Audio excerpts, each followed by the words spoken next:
à tous, bienvenue dans ce deuxième jour du Inktober. Aujourd'hui le mot c'est wisp qui signifie une petite quantité. Ce mot m'oblige à mettre en évidence quelques éléments qui seront quasiment pas là sur la page. Je vais essayer de faire contraster mon illustration du terme avec le reste du dessin. Ces quelques éléments doivent être en quelque sorte insignifiants sur la page.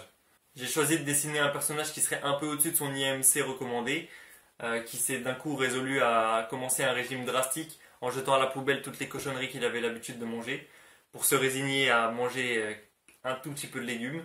Quand je dis un tout petit peu, c'est vraiment que là, mon illustration du terme se réside à un brocoli et deux petits pois.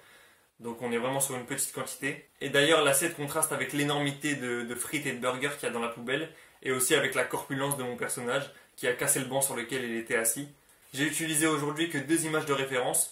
Une personne qui est un petit peu en surpoids pour avoir une idée donc, de la pose et aussi de la morphologie de mon personnage, et une photo de casquette visière bien moche pour que mon personnage soit au top du style.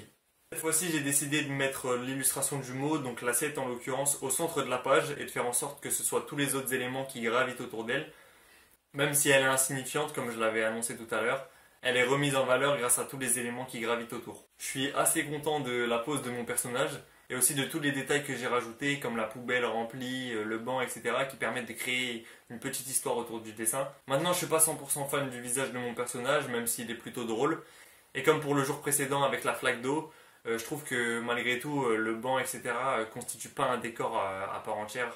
Encore une fois, je sais pas pourquoi j'ai ce problème avec les décors, mais voilà, on peut pas dire que les éléments que j'ai mis autour constituent un décor, comme pour le dessin d'hier. Le mot du deuxième jour est maintenant illustré. Je vous donne rendez-vous avec le jour 3. Le mot ce sera bulky, qui signifie volumineux. En attendant, j'espère vous avoir inspiré et si possible donner envie de dessiner. À demain.